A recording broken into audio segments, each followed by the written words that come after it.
बिस्मिल्लाहिर्रहमानिर्रहीम, अस्सलाम वालेकुम। आप देख रहे हैं programme news night with Anika Nisar. नाज़रीन, हुकूमती हलकों की तरफ से बारहा एक बात की जाती रही और वो बात ये थी कि 4 पीएमएलएन के लीडरान की मुलाकातें हुई हैं। एक ऐसी जगह पर मुलाकात हुई है जहां वो किसी ना किसी तरीके से अपने वजीर आजम बनने के लिए सीवी सामने रखते रहे। इससे पहले वफाकी वुजरा गेट नंबर 4 के सामने सीवी लिए खड़े ऑपोजिशन के मेंबरान के बारे में बात तो करते रहे, लेकिन उसके बाद तमाम की तमाम कयासाराइयों को साइलेंट कर दिया जब डीजी आईएसपीआर ने वो स्टेटमेंट दी कि डील और ढील वाली बात कोई नहीं है। जो बात करता है उससे जाके पूछें कि किससे मुलाकात हुई, किससे मुलाकात नहीं हुई।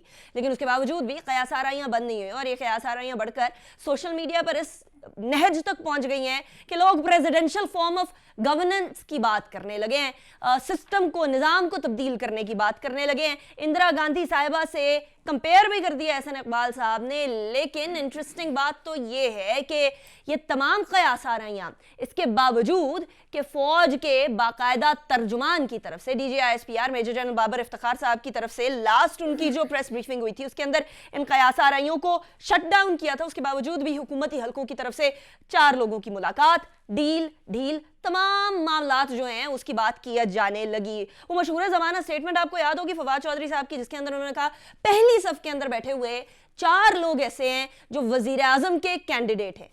कुछ मेरे जराए बताते हैं कि वजीर आजम के कैंडिडेट तो इनकी अपनी जमात में भी बहुत सारे लोग बैठे हैं और जो वजीर आजम के कैंडिडेट हैं मुलाकातें तो उधर भी होती रहती हैं। लेकिन एक तरफ एक जो दरवाजा जिसकी बात की जाती थी गेट नंबर 4 की, वो दरवाजा बंद है, अभी सबके लिए बंद है और कंप्लीट सपोर्ट हुकूमत को दी जा रही है। लेकिन उसके बावजूद भी एक अनसर्टेनिटी हुकूमती हलकों के अंदर होना, ये बड़ी एक तशवीशनाक किस्म की बात है कि अगर हुकूमत थोड़ी सहमी बैठी है कि कहीं कुछ हो ना जाए तो कहीं सहमे सहमे कुछ ऐसा कदम ना उठा जाए कि गड़बड़ हो। इसकी तरफ आज वैसे मरीम नवाज साहिबा ने भी इशारा किया। क्या इशारा किया, जरा वो सुन लीजिएगा।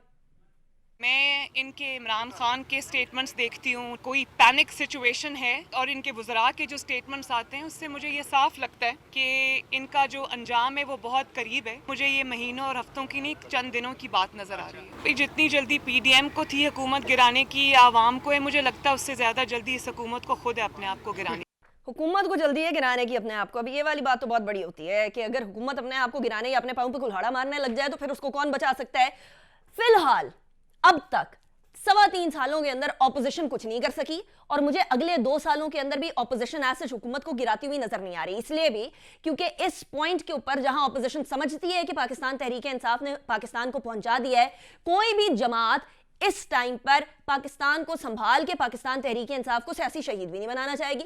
पाकिस्तान की ऑपोजिशन जमातें घाक सियासतदानों पर मबनी सियासी जमातें हैं और ऐसा कदम तो वो नहीं उठाएंगी कि कल को पाकिस्तान तहरीक इंसाफ बोले कि देखिए जी ये गड़बड़ हो गई। इसीलिए पीडीएम की जो डेट है लॉन्ग मार्च की, उसके ऊपर भी बड़े सवाल उठाए जा रहे हैं। आपने कहा कि 23 मार्च को लॉन्च करनी है अपनी जो लॉन्ग मार्च है पीडीएम ने। इसके बाद रमज़ान आ रहा है, रमज़ान के बाद गर्मियाँ आ रही हैं, गर्मियों के बाद बारिशें आ जाएंगी। आपको याद होगा पहले भी, आज से कोई 1-1.5 साल पहले भी यही वाला मामला पाकिस्तान डेमोक्रेटिक मूवमेंट का हुआ था और इसी तरीके से वो रमज़ान आ गए, बारिश आ गई, सर्दी आ गई के मामले करते करते रफा दफा हो गया था मामला और कुछ हो नहीं पाया था। तो मोर प्रैक्टिकल जो लॉन्ग मार्च की तारीख लगती है वो पीपल्स पार्टी की मालूम होती है। लेकिन क्या पीपल्स पार्टी भी कुछ करेगी या नहीं करेगी? बिलावल भुट्टो जरदारी साहब का आज बड़ा इंटरेस्टिंग स्टेटमेंट्स थी, कुछ वो भी सुन लीजिएगा, बिलखुसूस इस बारे में कि जो मुलाकातें और स्पेशली जो पीडीएम है और हुकूमत को गिराने की बातें, सेनेट के अंदर मोशन देखिए। बहुत दूर है। अगर हम मार्च 23 का ऐलान करते हैं तो ऐसा है कि हम मार्च का ऐलान ही नहीं कर रहे हैं। तो इसलिए पीपल्स पार्टी का फैसला था कि हम 27 फरवरी पे निकलेंगे। सर, जहाँ तक सेनेट की बात है वहाँ अभी तक नंबर्स शायद उस पॉइंट पे नहीं आए हैं जहाँ आप अदम एतमाद लेकर आ सकते हो। सेनेट के कानून में फ़र्क है, वहाँ आपको जितना तादाद एक सेनेट चेयरमैन को मुंतखब करना है वो अलग है और जो एक मौजूदा सिटिंग चेयरमैन को हटाना है वो उसके में ज़्यादा नंबर्स की ज़रूरत है। मगर सेनेट में अदम एतमाद लाने से ये हुकूमत नहीं गिरता। अब जरा दोनों बिलावल भुट्टो जरदारी साहब और मरीम नवाज साहिबा की स्टेटमेंट्स को मिलाकर सुनिए तो आपको लगेगा कि अभी ऑपोजिशन तैयार नहीं है हुकूमत को गिराने के लिए। मरीम नवाज साहिबा कहती है कि पीडीएम को जितनी जल्दी है उससे ज्यादा जल्दी हुकूमत को गिराने की है, और यहाँ बिलावल भुट्टो जरदारी साहब ने कह दिया है कि जितने वोट्स चाहिए हैं एक चेयरमैन को गिराने के लिए, तहरीक अदम एतमाद लेकर आने के लिए, और ये दिखाने के लिए कि पाकिस्तान की ऑपोजिशन इतनी सख्त रखती है कि वो किसी लीडर ऑफ द हाउस तक पहुंचने से पहले जो चेयरमैन सेनेट है उनको उनकी कुर्सी से हटा सके, तो वो वाली चीजें भी होते हुए अभी नजर नहीं आ रही। दोनों मिलाकर सुनिए तो ऐसा लगता है कि हुकूमत कोई वाकई में जल्दी पड़ी हुई है कोई ना कोई मामला करने की, कहीं ऑपोजिशन वाली बातें। तो ये जो स्टेटमेंट जिसकी बिलखुसूस में बात कर रही थी ना DGISPR वाली, वो भी जरा सुन लीजिए कि उन्होंने क्या कहा था जब उनसे पूछा गया कि जी डील और ढील और मामलात किस तरफ जा रहे हैं, PMLN को सेफ पैसेज दिया जा रहा है या नहीं दिया जा रहा, वो भी सुन लें एक दफा। ये सब स्पेकुलेशंस हैं, कयास आ रही हैं, जिनमें से जिसको मैं बेसलेस स्पेकुलेशन कहूँगा। अगर कोई इस तरह की बात कर रहा है डील की या कोई इस तरह की बात करता है, मैं आपसे रिक्वेस्ट करूंगा कि उन्हीं से सवाल करें कि कौन कर रहा है डील, क्या है उसके मुहर्रकात, क्या है उसकी, मतलब what is the evidence.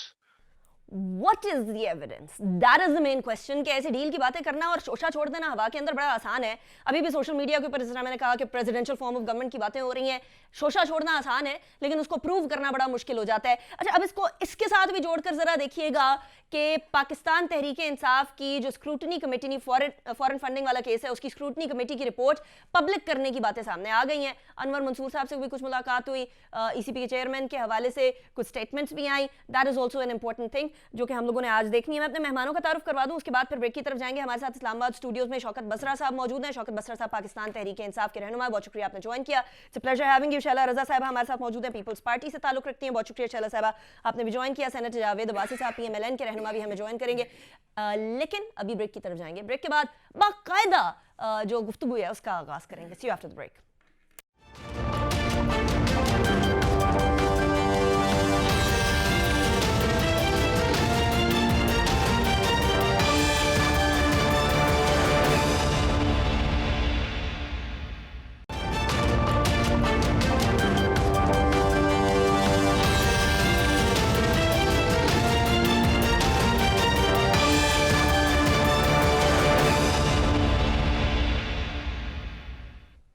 Welcome back after the break. Break पे जाने से पहले हम बात कर रहे थे, कुछ हकायक आपके सामने रख रहे थे, कुछ जो अफवाहें फैली हुई हैं उनको क्लियर करने की कोशिश कर रहे थे। शौकत बसरा साहब की तरफ मैं सबसे पहले जाऊंगी, उसके बाद शैला रजा साहिबा की तरफ भी मैंने जाना है। शौकत बसरा साहब, एक तो पाकिस्तान तहरीक इंसाफ के बारे में अब तो अपोजिशन ने भी कहना शुरू कर दिया है कि उनको अपनी हुकूमत गिराने की जल्दी है, ऑपोजिशन को कोई जल्दी नहीं है। और इस बात से तो आप बिल्कुल मुत्तफिक होंगे ना कि पिछले 3 साल के अंदर ऑपोजिशन ने अनाउंसमेंट पे अनाउंसमेंट किए हैं कि हम लोग जो है लॉन्ग मार्च करेंगे, हम एहतजाज करेंगे, हम हुकूमत को गिरा देंगे। किया उन्होंने कुछ नहीं है। ना पाकिस्तान डेमोक्रेटिक मूवमेंट ने, ना पाकिस्तान पीपल्स पार्टी ने मौका आपको पूरा दिया है, लेकिन अब आप अपनी पाँव पे कुल्हाड़ी मार रहे हैं बार बार वो बात करके जिस बात के बारे में क्लैरिफिकेशन आ चुकी है। अनिका, पहली बात तो ये है, देखें जो अपोजिशन इस वक्त मौजूदा असम्बली के अंदर है 3.5 साल से, अगर ये अपोजिशन का रोल प्ले कर रही है तो आप मुझे बता दें। और ख़ास तौर पे ऐसी अपोजिशन कम से कम मैंने बतौर एक पॉलिटिकल वर्कर नहीं देखी जो एक दूसरे पे खुदकुश बम्बार का काम करते हैं, जो एक दूसरे पे खुदकुश हमला करते हैं। और यकीन माने, मैं तो वो लफ्ज़ बड़ा फिर हो जाएगा कि होम्योपैथिक किस्म की अपोजिशन है। और जाहिर है जब एक गैर नज़रियाती लोग इकट्ठे होते हैं सिर्फ इस बुनियाद पे कि हमने सिर्फ और सिर्फ इक़्तिदार हासिल करना है, कोई नज़रिया नहीं है, कोई सोच नहीं है, तो उसमें ये ऐसे ही होता है। आप देखिए कि पहले दिन मौलाना फजलुर रहमान साहब जो असम्बली से बाहर थे, उन्होंने कहा कि आए हम तो हलफ नहीं लेते, ये तो सिलेक्शन है, ये बिल्कुल इलेक्शन नहीं हुआ, चोरी हो गया और RTS बैठ गया। जाके उन्होंने काली पट्टियाँ बांध के और पता नहीं क्या क्या करके हलफ ले लिए। उसके बाद जो कुछ अपोजिशन ने एक दूसरे के साथ किया है, मेरा ख्याल में आप कह रहे हैं कि हुकूमत, हमें तो ऐसी अपोजिशन अल्लाह ताला हर किसी हुकूमत को दे। आपको तो खुश होना चाहिए ना बस साहब। हम तो खुश हैं। आप लोग कारकर्दगी दिखाएं। मैं फिर अर्ज करता हूँ, देखिए एक अलग टॉपिक है, इसमें कोई इशू नहीं है। का मसाइल हैं और मसाइल मैं बार बार कहते हैं कि 70 साल में या यहाँ अमरीत रही है या यहाँ पे 2 हुकूमतें रही हैं, और मैं खुद उस हुकूमत का हिस्सा रहा हूँ, पीपल्स पार्टी भी 2 बार हुकूमत में रही है। इसमें जो खराबियाँ हैं पाकिस्तान में, खा वो आपके इदारे तबाह बर्बाद हुए हैं, खा आज लोग कहते हैं जी महंगाई, नो डाउट महंगाई इशू है क्या महंगाई ये रातों रात हो गई है? क्या ये महंगाई खान साहब ने 3.5 साल में कर दी है? मसाइल है, इश्यूज हैं, और हमें भी इस बात का 170-78 के ऊपर जो डॉलर पहुंचा है वो 3 साल के अंदर देखिए, पहुंचा मैं है। आपको नहीं का बात बताऊं, 110 120 से लेकर इतना, बसरा साहब ये तो माने ना एटलीस्ट कि मैं महंगाई 3 फिर सालों आपको के कह रहा हूं अंदर कि अच्छी महंगाई इसमें तो कोई इफ एंड बट ही नहीं है, कोई अगर और मगर ही नहीं है। मुल्क का वजीर आजम दिन रात कहते हैं कि हमें अगर कोई इशू है तो वो महंगाई है। अगर महंगाई को हम रियलाइज ना करते तो क्या ये जो हम फैसिलिटेट कर रहे हैं लोगों को, कभी हेल्थ कार्ड की शक्ल में कि किस तरह फैसिलिटेट कर दें, डायरेक्ट सब्सिडाइज करने की कोशिश कर रहे हैं, एहसास प्रोग्राम है, कामयाब नौजवान प्रोग्राम, लेकिन इसके बावजूद अभी तक हमें गली मोहल्ले से, मैं अरुणाबाद फोटाबाद का दूर दराज साउथ पंजाब का रहने वाला सियासी कारकुन हूँ, नीचे से आवाज़ नहीं आ रही है कि हमें महंगाई कम हुई है। इसके बावजूद कि हमारा किसान, यकीन माने कि ऐसे रेट्स फसलों के तारीख में कभी नहीं मिले जो हमारे किसान को मिले। अब अगले साल नहीं मिलेगा, अगले साल कैसे होगा? यूरिया उनको मिल नहीं रही है। यूरिया, अब इसी बात पे मारा था कि असल मसला अब क्या हो रहा है कि पैरेलल ये है, यूरिया जो है उसका बहुत बड़ा मसला, हालांकि हमारी गवर्नमेंट ने नीचे सब्सिडाइज कर दी है, किसान तक उसके असरात नहीं पहुंच रहे हैं। और मैं खुद किसान हूं, छोटा मोटा, मेरी भी छोटी मोटी जिम्मेदारी है। नहीं पहुंच रहे, नहीं पहुंच रहे। मैं वो एहतजाज हो रहा है, वो झूठा है। मैं कब कह रहा Opposition करा हूं? रही है। नहीं, मैं ये कह रहा हूं कि खाद का बहुत बड़ा इशू बना हुआ है। खाद का बहुत बड़ा इशू बना हुआ है, हमारे जिम्मेदार रुल रहे हैं, किसान रुल रहे हैं, जिसके लिए गवर्नमेंट ने अब सख्त क्रैकडाउन किया है। एडमिनिस्ट्रेशन को कहा है कि जो ब्लैक हो रही है, जो वहां पे डीलर्स का रोल है, जो दूसरों का रोल है, उसके ऊपर क्रैकडाउन करने की जरूरत है। देखिए 1700-1800 रेट है और वो 2324 लेने पे अच्छा, मजबूर है। चले ये वाली बात तो, ये तो लेकिन महंगाई एक अलग टॉपिक हो गया। That in itself is a very big topic, उसको नहीं हम छेड़ेंगे आज मैं सियासी गुफ्तगू करना चाह रही हूँ कि आप लोगों को मालूम है कि आपके ऑपोजिशन आप लोगों को कोई चैलेंज नहीं कर रही, there is no problem over there. उसके बाद आप लोगों को पता है कि महंगाई आप लोगों का इशू है, तो एक इशू आप क्यों अपना खड़ी किए जा रहे हैं कि जी इनकी मुलाकात हो गई, उनकी मुलाकात हो गई, इधर डील हो रही है, उधर डील हो रही है, उधर सीवी आ रही है, इधर सीवी आ रही है। वो लाते हैं सीवी या नहीं लेकर आते, उससे आपको क्या सरोकार? आप अपना काम करें। डील का नाम आते ही आपके जहन में क्या चीजें आती हैं? मेरे जहन में देखिए ना, ऐसे तो ना करें आप। मुझे पाकिस्तान की पॉलिटिक्स में डील का लफ्ज आते ही अब्बास साहब मेरे लिए बहुत मोहतरम है। यहां पर यहां तक कहा गया खाना काबा में बैठ के कि कोई डील नहीं हुई है, 5 साल की हुई है, 10 साल की हुई है, अल्टीमेटली वापस आ गए। अब गुजारिश ये है, आप ना माने, बसरा साहब, I am sorry I am cutting, आप ना माने पीएमएलएन की बात, डीजीआईएसपीआर कह चुके हैं कि इसके ऊपर सुन तो ले। उसके बाद फिर बार-बार कैबिनेट लेकर आ रही है। सुन तो ले। देखिए ना, कुछ काम आप लोगों के भी करने वाले हैं ना। अब अयाज सादिक साहब लंदन जाते हैं, लालियां फूटती हैं, हंसियां आती हैं, चेहरों पे मुस्कुराहटें आती हैं कि मियाँ साहब वापस आ रहे हैं, अगली बार आऊंगा। अब सूरत ये है कि अगर हमारे 3-4 वुज़रा ने नाम लेकर ये बात कही है तो अब ये बात ये भी हमारा बताना हमारा ही फर्ज है कि किसके साथ मुलाकात हुई है। अब ये पोजीशन ये खुद क्लियर करें ना। अच्छा, इश्यूज तो हैं। आप मुझे बताइए कि सदर कौन है पार्टी की? मैं शबाज शरीफ है ना। हो क्या रहा नहीं का कि नायब सदर आके उनको अंडू कर देती हैं कि कौन होते हैं ये? वो बता रहे हैं, वो शाहिद खान अब्बासी साहब ने टीम क्या कहा है, जरा वो प्ले करें। शाहिद खान अब्बासी साहब ने क्लियर कर दी है कि हमारी किससे मुलाकात हुई, किससे मुलाकात नहीं हुई, जरा सुन लें। हमारी मुलाकात सादिक सिजरानी साहब से हुई है, हम दुआ करने उनके घर गए थे। इसके अलावा कोई अहम शख्सियत फवाद साहब को पता है तो मेरा चैलेंज है, उधर बताएं ना आके, आज प्रेस कॉन्फ्रेंस करें और बताएं कौन सी शख्सियत से मुलाकात हुई है और किसकी हुई है।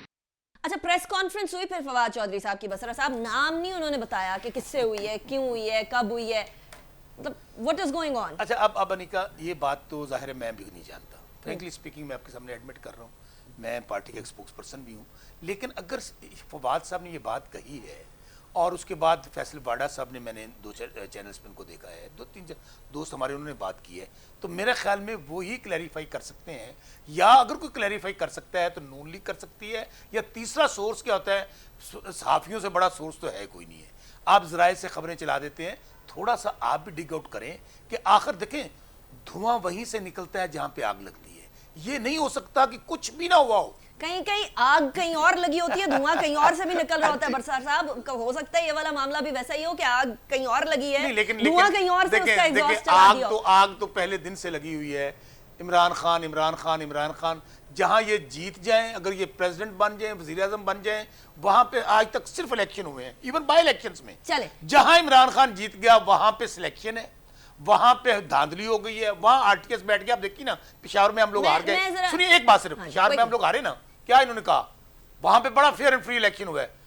अभी असेंबली के अंदर बिल मंजूर हुए, दोबारा कहना शुरू कर दिए, कॉलें आनी शुरू हो गई हैं, कॉलें आई हैं, कॉलों की वजह से काम खराब हो गया है, वरना तो 20 इधर से वो डस्का वाले एग्जांपल भी तो थी ना बसरा साहब हमारे थी, पास। डस्का वाली थी। एग्जांपल थी ना, वो आप लोगों ने जवाब पैदा किया ना। लेकिन शैला रजा साहिबा, आपके चेयरमैन बिलावल भुट्टो जरदारी साहब ने एक बड़ी इंटरेस्टिंग बात कही है, और वो सादिक संजरानी साहब से बात की है। बहुत सारे लोग कह रहे थे कि असल रास्ता वही होगा कि चेयरमैन सेनेट को पहले साइड पे करें, ये प्रूव करें कि सेनेट के अंदर जो अपोजिशन है वो इतनी ताकतवर है, उसके बाद लॉबी करें नेशनल असेंबली के अंदर, उसके बाद फिर वजीर आजम साहब की तरफ जाएं, कानूनी तरीका इस्तेमाल करें।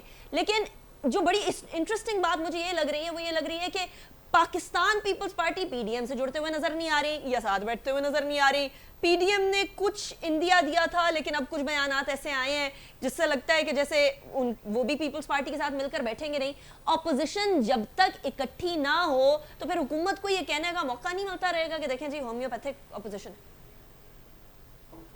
देखिए, पहली बात तो ये है कि ऑपोजिशन में जो पार्टीज होती हैं उनके पास एक दूसरे को देने के लिए कुछ नहीं होता है, ये बसरा साहब को याद रखना चाहिए। और फिर ऑपोजिशन में वो पार्टीज़ हैं जिनका हमेशा आपस में मुकाबला रहा है, और गिलगित बल्तिस्तान में जब इलेक्शन हुआ तो पीडीएम भी थी, लेकिन हम एक दूसरे के सामने लड़े। तो हुकूमत के पास जो पार्टीज़ हैं, जो इत्तेहादी हैं, हुकूमत के पास उन्हें देने को बहुत कुछ है, लेकिन उसके बाद भी जो है वो आप देखें कि हमारे ऊपर बात करते हैं ये कि कॉल्स आ जाती हैं और ये आ जाती हैं। आमिर लियाकत ने क्या कहा था कि हम आए नहीं, लाए गए जैसे कि लाए जाते हैं। MQM जो हमारे ज़माने में 3 दफ़ा उसने हुकूमत छोड़ी, ख़ुद बसरा साहब को मालूम है कि पेट्रोल की कीमत इंटरनेशनली जो है $149 पर बैरल तक गई। उन्होंने 3 दफ़ा हुकूमत छोड़ी, ₹1.30 का यूनिट जब 4 रुपये तक 2-3 दफ़ा गया और महंगाई बढ़ी। ज़ाहिर है पेट्रोलियम प्रोडक्ट की कीमत बढ़ रही थी, लेकिन आज आप फ़र्क देखें, वही अरस्तु असद उमर जो कहा करते थे कि इतना किकबैक हुकूमत ले रही है, अब कोई हिसाब नहीं देते। इंटरनेशनल मार्केट में क्या कीमत है, किसी के मुंह से एक फूंक नहीं निकलती है।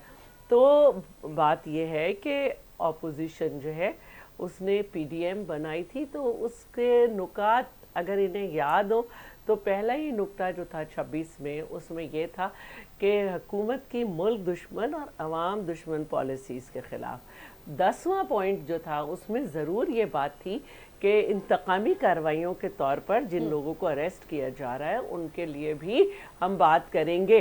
तो वो नज़र आ रहा है असल में हुकूमत को जो है इस वक्त डिलीवर कुछ नहीं कर सके, इसके बावजूद कि कातिल, नफीस, डाकू सब एक साथ कर लिए, डिलीवर नहीं हो पा रहा है। इसके बावजूद कि हाथ भी है इनके ऊपर, हाथ भी है इनके ऊपर, वो तो हाथ भी है शेख इनके रशीद साहब ऊपर। कह रहे हैं कि हाथ आप लोग अपने सर पे रखवाना चाह रहे हैं, वो गर्दन पे आएगा।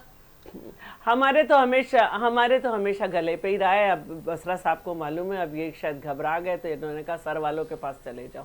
तो अब मैं जो कहना चाहती हूँ कि अगर पीडीएम जो है वो आगे नहीं चल सकी तो इट्स नॉर्मल, कोई ऐसी बात नहीं है। हुकूमत तो डंडे के जोर पे चल रही है कि भाई चलो एक जो है वजारत लिए इनके साथ MQM बैठी है, कराची की चैंपियन बनती है, आज तक कराची के लिए कुछ नहीं ले सकी। तो हुकूमत को तो चलाया जा रहा है, फिर भी डिलीवर नहीं कर पा रही। ऑपोजिशन कम से कम अलग अलग होकर एक मिनट देखिए, हुकूमत चलना कहते हैं जब कुछ डिलीवर करे। ये तो जमीन पे पड़े औंधे मुंह, बस कभी कभी इनके बाल उठा के कहा जाता है तुम हुकूमत हो। कम से कम ऑपोजिशन जो है अलग अलग सही, लेकिन अपना पार्लियामेंट में किरदार अदा कर रही है। और पाकिस्तान पीपल्स पार्टी की जहाँ तक बात है, हमने हर डिस्ट्रिक्ट में महंगाई के ख़िलाफ़ जो है मुजाहरे किए। यही कर सकते हैं कि एज ऑपोजिशन असेंबली में बात करें और सड़कों पर एहतजाज करें, जो हमने किया। हाँ, हम गैर आइनी एहतजाज जिससे ह्यूमन राइट्स की वायलेशन हो, जैसे PTI ने धरना किया था, हम उसके कायल नहीं है। हम आइन के दायरे में रह के हर काम करेंगे। राइट। अच्छा बसरा साहब, पहले तो इसका जवाब जल्दी से दे दें कि आप हाथ वालों की तरफ आ गए हैं गर्दन वालों से हट के। पहले क्विकली इसका जवाब दे दें। पहली बात तो ये है कि पीपल्स पार्टी ने मुझे बहुत नाम दिया, बहुत इज्जत दी, कोई कतई दो राय नहीं है। मैं मगली मोहल्ले का कारकुन था, पूरी दुनिया में अल्लाह पाक ने शनाख्त दी, लेकिन शैला बहुत अच्छी तरह जानती है, मैंने इंडिपेंडेंट इलेक्शन कॉन्टेस्ट किया। अगर मैंने किसी ओहदे के लिए, किसी सीट के लिए जाना होता तो जनरल इलेक्शन ही चले, मैं उससे पहले चला जाता है किसी हुकूमत में। मैं तो जनरल इलेक्शन मैंने इंडिपेंडेंट हैसियत से इलेक्शन कॉन्टेस्ट किया निका, ठीक है। और मुझे अपने हल्के वालों ने बहुत इज्जत दी, अरुणाबाद चले, कोटाबाद मैं सेनेटर जावेद अब्बासी साहब की तरफ जाऊंगी। सेनेटर साहब, थैंक यू सो मच। मैं इंडिपेंडेंट की नहीं बात कर रही, मैं कह रही हूँ कि बस टिल्ट हो गया आप। अच्छा चलो चलो, मैं हाथ सेनेटर वालों साहब को की भी शामिल गुफ्तगू करना चाह रही हूँ। सेनेटर साहब, आज मरियम नवाज साहिबा ने बड़ी इंटरेस्टिंग बात जो कही है, और उसको अगर बिलावल भुट्टो जरदारी साहब के बात से मिलाकर देखा जाए कि जी हुकूमत को ज्यादा जल्दी है अपनी हुकूमत गिराने पर, हमें कोई जल्दी नहीं है, पीडीएम को इतनी जल्दी नहीं है जितनी गवर्नमेंट को जल्दी है। क्यों कोई अपनी हुकूमत गिराना चाहेगा? क्यों कोई ये चाहेगा कि इख्तदार मिला हुआ है, कुर्सी हाथ में है और वो जाने दे? लोग तो कहते हैं ना, कुर्सी एक दफा हाथ में आ जाए वो कुछ छोड़ता नहीं है। Why would PTI do that? बिस्मिल्लाहिर्रहमानिर्रहीम, बहुत शुक्रिया। देखिए, हुकूमत आदमी इसलिए करता है कि वो डिलीवर कर सके, तो लोगों की जिंदगी में बेहतरी ला सके, कोई जो अपना मंशूर था उस पर अमल करा सके, जो लोगों ने थे वो पूरे कर सके, जो गवर्नेंस के इशू थे उसमें कोई बेहतरी ला सके, कोई महंगाई में कमी कर सके, कोई बेरोजगारों को नौकरी दे सके। जब आप हर चीज में फेल हो जाएं, जो आपने वादे किए थे वो उसमें पूरे न उतर सके, जो आपने लोगों से इलेक्शन कैंपेन में वादे किए थे, बाद में कहा कि मैं 90 डेज में मुल्क की किस्मत बदल दूंगा, मैं 6 महीने में बदल दूंगा, मैं साल में बदल दूंगा, और फिर पाकिस्तान की तारीख में सबसे ज्यादा महंगाई इस वक्त है, बेरोजगारी इस वक्त है, मसाइल लोगों के जो है वो हर रोज उसमें इजाफा हो रहा है। ऐसे हालातों में इनको ये तो पता है कि अब इलेक्शन में, जब भी इलेक्शन में जाएंगे तो खैबर पख्तूनख्वा में जो लोकल गवर्नमेंट के इलेक्शन में इनकी हालत हुई है उससे भी बुरी हालत होगी। तो मुमकिन है कोई शहीद बनने का सोच रहे होंगे, कोई ऐसा रास्ता अख्तियार कर ले जो मुझे मुश्किल लगता है। I am sorry, I am cutting you short here, लेकिन इंटरेस्टिंगली आज फवाद चौधरी साहब ने एक बात कही और छोटा सा एक फिक्रा था कि देखिए जी, अभी मरियम नवाज साहिबा ये बात कर रही हैं, अगले 5, 6, 7 साल भी इसी तरीके से बात करती रहेंगी। इस फिक्रे से मुझे लगा कि जैसे हुकूमत तो अगले हुकूमत के या अगले दौर के ख्वाब भी देखकर या कंफर्मेशन लेकर, आई डोंट नो व्हाट, लेकर बैठी हुई है। ख्वाबें देखने पे भी कोई पाबंदी है? ये ख्वाबें देख सकते हैं। ये वही लोग हैं जो कहते थे कि हम आएंगे तो अरबों रुपए की बाहर से इन्वेस्टमेंट आएगी। ये वही लोग हैं जो कहते थे हम 50 लाख जो है घर बनाएंगे। ये वही लोग हैं जो कहते थे 1 करोड़ नौकरियां देंगे और दुनिया से लोग आएंगे नौकरियों के लिए। ये वही लोग थे जो कहते थे कि वज़ीर आज़म हाउस में हम यूनिवर्सिटी बनाएंगे, गवर्नर हाउस की दीवारें गिरा देंगे, डॉलर नीचे ले आएंगे, मुल्क से करप्शन का खात्मा कर देंगे, महंगाई सबसे नीचे लेके आएंगे। कोई एक बात भी इनकी पूरी हुई है? कोई एक बात भी इनकी सच्ची हुई है? हुकूमत सिर्फ इनको इसलिए पैसे दे रही है, ये जो स्टेकर का पैसा है इसलिए तनख्वाह ले रहे हैं कि सुबह उठ के झूठ बोलेंगे, तुहमत लगाएंगे, इल्जाम लगाएंगे, शोशे छोड़ेंगे, जुगतें करेंगे, किसी को गाली देंगे। इस पर सारी हुकूमत लगी हुई है एक काम करने पे। बाकी इकानमी तबाह हो गई है, गवर्नेंस की तबाह हो गई है, चीफ मिनिस्टर्स का हाल देख रहे कि सुबह में कैसे लोगों को अच्छा, वैसे अब्बास साहब, बुज़दार साहब की मकबूलियत में काफी इजाफा हुआ है। वो आईपोर का आज सर्वे जो आया उसके अंदर वो तो 51% की उनकी मकबूलियत है। बस अगर बुज़दार साहब की मकबूलियत इतनी बढ़ गई है तो फिर मैं इसको क्या कह सकता हूँ। चलो, मुझे इसी पॉइंट पे ब्रेक की तरफ जाने दे। ब्रेक के बाद वापस आते हैं, उसके बाद फिर डिस्कशन को आगे लेकर चलेंगे।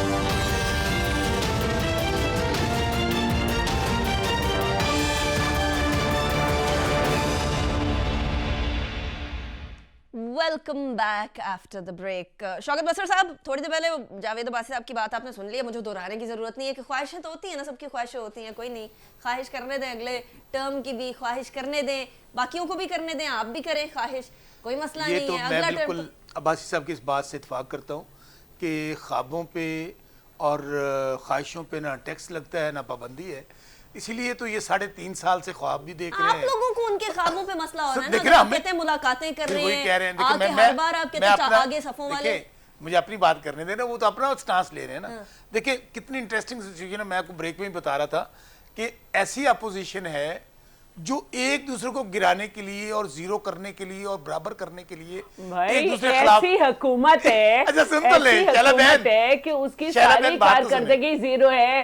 पार्टी फंडिंग केस, मरी अच्छा, केस, मुझे ऐसे तो नहीं और होता, शैला देख लिया और मुझे मिनी interrupt किया है। बजट 150 अशिया महंगी, चलिए आप बोलिए, आप बोलिए। बिजली की मैं कीमत बाद में बढ़ी हुई, बोलूंगा। गैस की बढ़ी हुई, इनसे तवज्जो हटाने के लिए नून लीग के फीलर छोड़ रही है। अच्छा मैं जो बात अच्छा कह रहा था, वैसे बसरा साहब मैं भी एक दफा कतर कलामी की वो कर लूं थोड़ा सा। कर लें आप सब लोग कर लें, मैं बाद में बोल लूंगा। देखिए ये वो शैला रजा साहिबा की बात में शौकत बसरा साहब वजन है कि आप लोग इधर उधर फीलर छोड़ रहे हैं, कारकर्दगी दिखाए ना, उसके बाद आपको कुछ अनिका, फायदा है। believe अभी करें- यहाँ सुबह के टाइम पर फॉरेन फंडिंग केस वाला मामला होता है और आप लोग इधर बातें अनिका मैंने इतनी बेबस अपोजिशन जिंदगी में नहीं देखी। वो कह रहे हैं हमने मेरी इतनी मेरी बेबस बात हुकूमत सुन ले, नहीं मेरी देखी। बात और सुन ले। मैं हालत ये है, हमाद हालत ये है, अजहर से मैं एक सवाल अब पूछना चाह रही देखे ना हूँ पहले पीडीएम का कि क्या बना। अगर अच्छा, शैला मुझे बात तो 50% करने दें। हमारे अच्छा, पाइप्स मैं- में रह शैला जाती है रजा। तो बाकी गैस कहाँ से ले रहे अच्छा हैं? मैं हमाद अजहर साहब वाला अच्छा, मुझे- सवाल जो है ना वो लेकर आती हूँ। मुझे पहले बात शौकत कर बसरा लेने साहब दें, को मुझे कबल फिक्र कर। जी आप अंदाजा ये करें कि ये हमारे भाई, खिलाफ इन्होंने क्या करना है, ये एक दूसरे के साथ आ रहा है। मैं अभी ये इन्होंने जो ऐलान किया है लॉन्ग मार्च का, एक्चुअली उनके लॉन्ग मार्च को जीरो करने के लिए ये सारा कुछ कर रहे हैं। आप लोग एक दूसरे से सफारा नहीं है। सब कौन आप देखिए- लोग- हमारे देखिए, पार्टी लॉन्ग पार्टी मार्च के अंदर से देखो इनकी गुजारिश इतनी करूं। हालत पतली है। अच्छा सुने ना कि शैला, अली पार्टी के जैदी अंदर अनिका, शाइस्तगी की पार्टी के अंदर हदें क्रॉस राय करते मुख्तलिफ हुए हो सकती है। एक, अभी आप लॉन्ग देखिए ना, मार्च ऐलान किसी को कर समझ बैठे। नहीं आप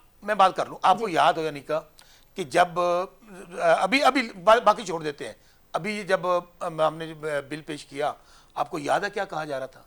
20-22 लोग हमारे साथ हैं, अभी ये देखिएगा बिल पास नहीं होगा, असेंबली टूट जाएगी। उसके बाद क्या हुआ? अपने लोग इनके इजलास में आने से गायब हो जाते हैं। इसलिए हकीकत तो ये है कि हमें हमें अपनी गायब हो जाते हैं, आप लोग गायब कर देते हैं। नहीं चले, अगर ये मान लेती हैं आप कि हम गायब कर देते हैं तो फिर माने ना। अच्छा किसका- परवेज खटक साहब आपके महमूद खान साहब की कितने मुलाकात में थे? क्यों नहीं थे? कौन नहीं, देखें पार्टियों के अंदर एक दूसरे से इख्तलाफात होते हैं, ग्रुप्स होते हैं। आपके कितने थे? अच्छा शैला जितने भी रजा साहब, जरा थे, इशारे शैला बनाए, जितने मैं भी बात थे कर रही हूं। बिल जरूर पास हुए कि नहीं हुए? आप लोग आप बताइए। इन्हीं से बात करे जा रही हैं। नहीं मैं आपसे पूछ इनसे रही हूँ, एक आप कह रहे हैं सवाल आपके पूछना है कितने थे? मुझे। जी पूछे। मुझे ये कहना है कि नूर आलम को तो कह दिया गया कि भाई शोकॉज दो, और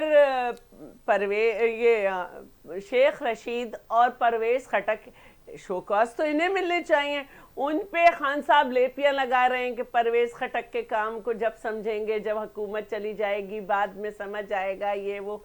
आप प्लीज दूसरों की तरफ देखें भी नहीं, आप लोग तो किसी की तरफ देखना ही नहीं चाहिए, क्योंकि आप लोग जीरो नहीं नेगेटिव पे खड़े, नेगेटिव पे खड़े हैं आप लोग। कैसे मुझे आप लोग इसलिए ज्यादा दूसरों मैं की enjoy तरफ कर- देख रहे यकीन माने, हैं जब आप हम यूं government कर रहे हैं? वाले- सारी प्लीज, उंगलियां प्लीज, आपकी तरफ हैं, प्लीज प्लीज। सारी उंगलियां आपकी तरफ हैं। आप लोग ऑर्डिनेंस फैक्ट्री लगाएं, आप लोग ऑर्डिनेंस पे चल रहे हैं। आप लोग ने सिक्योरिटी पॉलिसी बनाई, असेंबली के होते हुए आपने उसे पता नहीं कहाँ बनाया, फिर एक काउंसिल बना ली तो ताला लगा दे, कोरम तो पहले ही पूरा नहीं होता आपका। फिर आपने कभी 32 बिल एक साथ पास कर लेते हैं, क्या स्टेट बैंक का बिल पास कर लिया आपके? हाँ तो वो नजर नहीं आता जो कहता था 200 अरब लेकर आएंगे, 100 उस पे मारेंगे, 100 उस पे मारेंगे। आपने तो स्टेट बैंक जो है ना वो घुटनों के बल झुक के यूं करके पेश कर दिया। शैला साहब, जवाब ले लूं? जैसे किया जाता है किसी को, तो आप ये सारी बातें कैसे कर लेते हैं भाई? कैसे आप कर लोग लेते हैं कौन शौकत लोग साहब? हैं तुसी? मुझे कैसे कर लेते हैं? इस पूरी ब्रेक में और इसमें मुझे इंटरप्ट किया है शैला ने, मैंने कभी इंटरप्ट नहीं किया। गुजारिश ये है कि हम तो गवर्नमेंट वाले बैठ के ना इनकी बेबसी को एंजॉय कर रहे हैं। इशू है हमारे एंड पे कि इन्होंने जो पाकिस्तान के साथ 70 साल आमरीत ने इन दोनों पार्टियों ने किया, उसकी वजह से हमें मसाइल आ रहे हैं।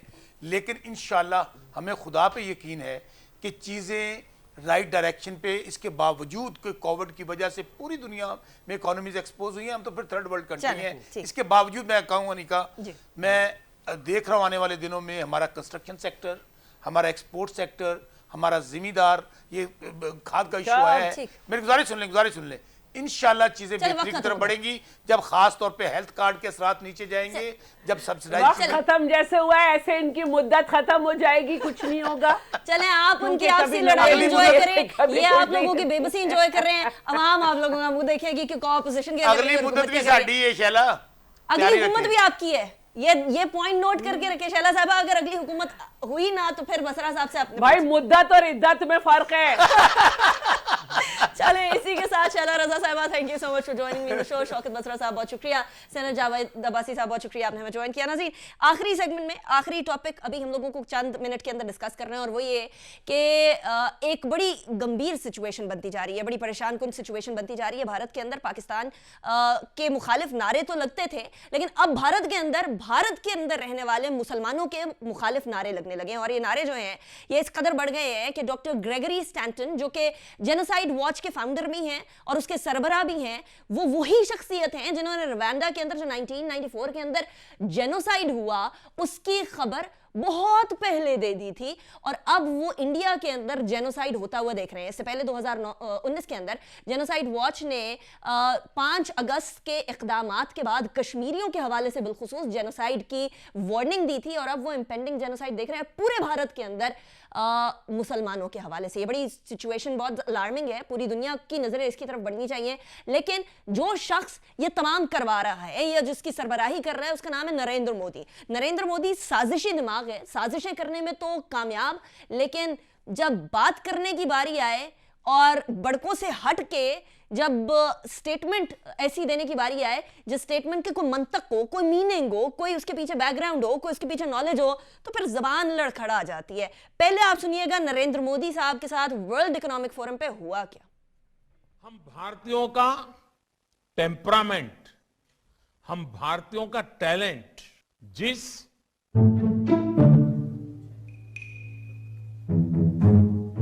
क्लास ऑफ ठीक से सुना रहा है और हमारा इंटरप्रेटर की आवाज भी पहुंच रही है सबको।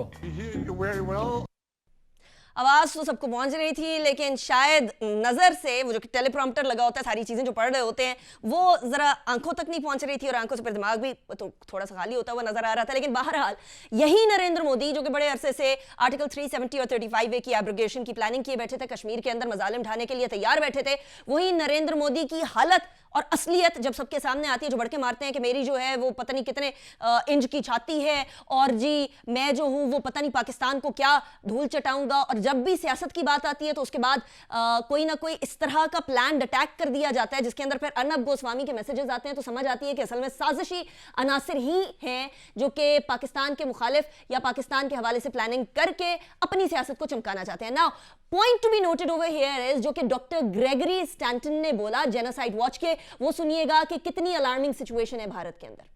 We saw in the conference in Hardwar in December where Hindu priests actually called for the murder of Muslims. And I'm quoting, "We must arm and we must be prepared to kill." Now, when we have that kind of warning, and that is what we call incitement to genocide. And when you have that kind of incitement, it is the preparation stage for genocide, what we consider to be the 7th stage. And after that comes persecution, and we've already seen some of the persecution. Citizen law दीवार से लगाए जाना, मुसलमानों की mob lynching होना, और उसके बाद फिर बाबरी मस्जिद वाले वाकयात से लेकर अब तक भारत के अंदर तनज़्ज़ुली होना, और उसके बाद फिर हम कहने पे मजबूर हो जाते हैं कि कायदे आज़म शुक्रिया। इसी के साथ SOS कॉल समझा जाए भारत के मुसलमानों की तरफ से international community. Let's see what the international community does about that. Anika Nisar को इजाजत दीजिए, अपना बहुत ख्याल रखिएगा। अल्लाह हाफिज़। नासिर।